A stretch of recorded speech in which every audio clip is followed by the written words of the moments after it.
The paper bore Grandfather Spence's telephone number. Jack pulled the truck up to the first public phone we could find. My Uncle Hunter answered. "Better get up here, Jerry," he said. "Your mother's gone." "How?" I asked. "Well, Jerry, your mother took her own life."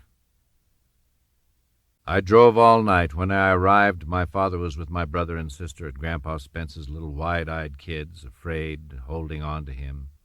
People weren't talking. My grandmother embraced me without saying anything. My father grabbed hold of me and wept. The sheriff had already been there and gone. The ambulance had taken her body away. "Why?" I asked. No note, no warning. Why? The damnable, unanswered question. "Why?" I asked Uncle Hunter.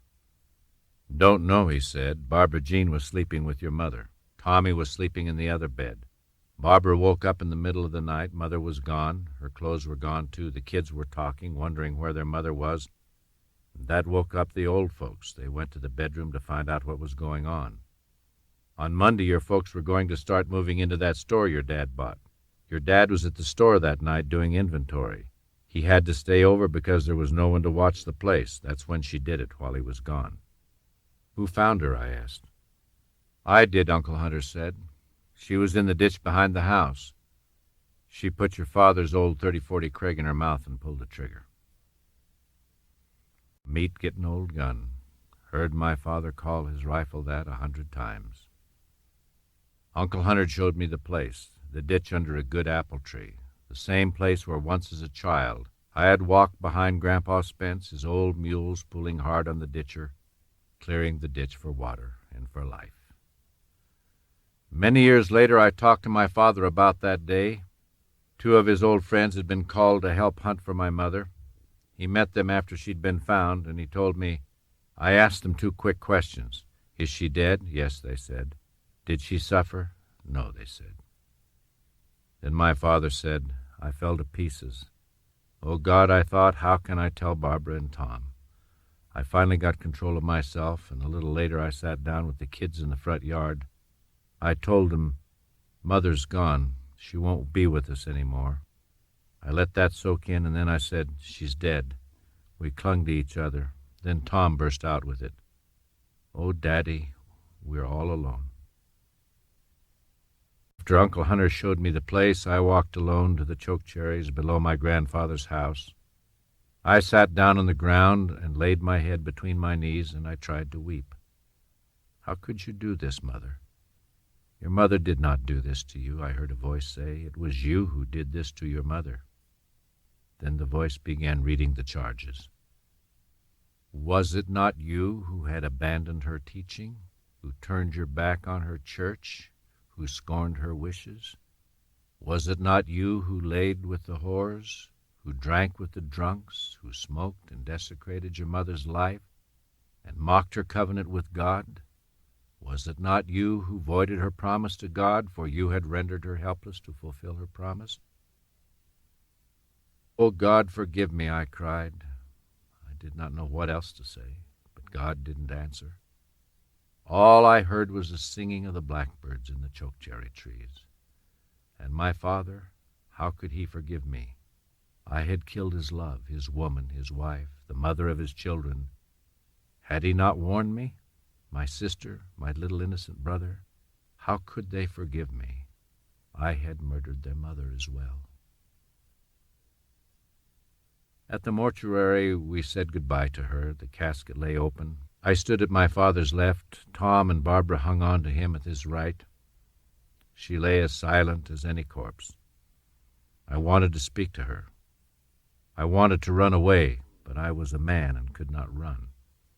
Then my father began to weep, and then he was kissing her face, her cheeks, her lips.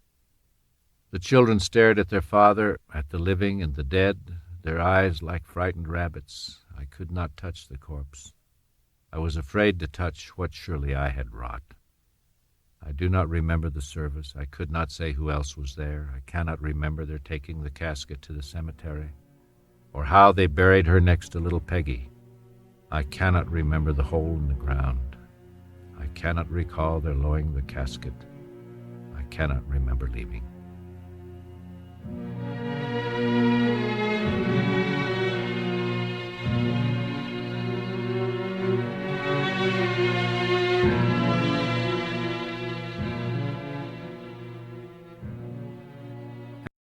After the funeral, I returned to Laramie and to Anna. My mother's suicide was a monster pounding at the door.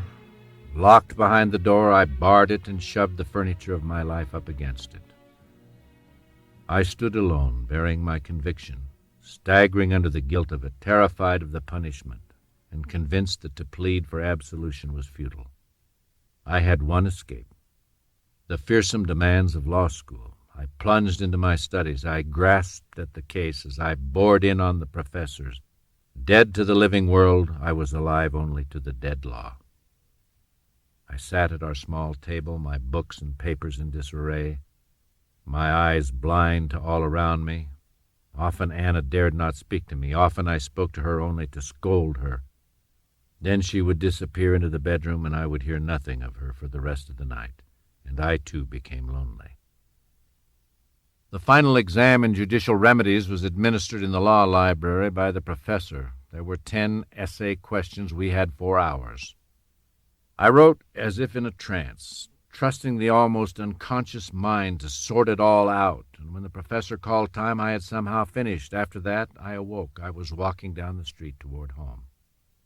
That quarter, I faced other exams in contracts and torts and property. I became absorbed in the examinations, lost in the world of the law. Then the dreaded day came. I remember the ghastly bulletin board where the grades were posted.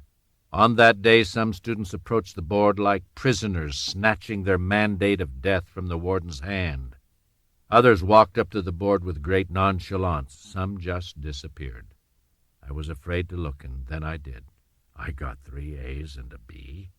It was a sign of things to come. At the end of my freshman year, in the spring of 1950, I would be at the top of my class. Why? I did not know.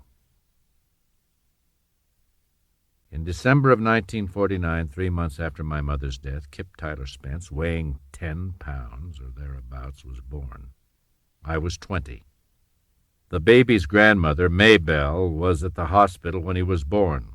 We looked at him together through the nursery window, his head wrinkled and red, his eyes shut, squinting against the light. "My God," Maybelle exclaimed, "he's a moose." A few days later, I stood at the nursery door, waiting for the nurse to deliver my new son to me. When she came with the bundle, I held out my arms to receive it, and I was holding my son in my arms. I carried the baby down to the car, Anna at my side. And then I handed the baby to Anna and proudly drove my wife and new son home. Anna and I worked hard at rearing our family, always struggling for money, always fighting to make it through one more year of school. But we fought. Mostly we fought each other. Fighting had become an obsessive, everyday experience.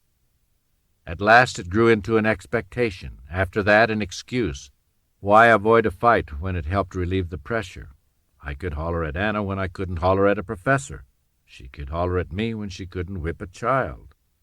Both of us had yet to learn that anger covers hurt, that it is always easier to be angry than to feel pain, easier to explode than to weep, to attack than to ask for love. We fought about everything, yet in some ways the fighting made us stronger. As the fresh wounds of my mother's death began to heal, I found myself angry, rebellious, caught in an eternal struggle against authority anywhere. I was sometimes out of control, and usually uncontrollable. I found it hard to trust them, and they lied down in a ditch someplace and put a gun in their mouth. I lived in an ever-replenishing anger. I was angry at God, at my mother. But as much a part of my life as anger was remorse. I was sorry, always sorry. But I seemed unable to elude the next explosion. Horrified by the tears I caused, I lived in a never-ending cycle of mounting anger, explosion, remorse, self-hate. I seemed helpless to stop the cycle. At last, I hung on to one goal that kept me lashed to reality: to get out of law school and become a lawyer. But I began to loathe law school. In class, the people in the cases never seemed real. Faceless names, people with labels like plaintiff and defendant and appellant. In law school, we never met a criminal, never drew the simplest complaint, never drafted the most rudimentary contract. We never authored the most perfunctory sort of will. We never met a client. Our case books were jammed with reported cases, but none described the anguish or the fear or the anger of human beings seeking justice. None addressed the notion of justice or how, through the functioning of the legal system, justice had triumphed. We never learned from the cases what it must feel like to be an innocent accused, or even a guilty man whose rights to a fair trial were stolen by the prosecutor. In the cases I read in law school and since, passion was treated like some crazy stepsister locked in the closet. The law had no relationship to living, suffering persons. Law was business, and business was served by the law. Law was a science, and I hated science and I hated the law. I wanted out, and the only way I knew how to escape was to graduate. The question was, of course, would I? That possibility seemed open to question, considering the comments of Judge Glenn Parker, who gave me this critique of my behavior during a moot court trial. "You will never become a trial lawyer, Mr. Spence. You may just as well face that fact right now. I offer you not the slightest encouragement. You are severely lacking in judgment. If you must stay in the law, and I recommend that you don't, you should confine yourself to office work. The trial of cases requires not only skill and judgment, but grace and subtlety. You have none of these attributes."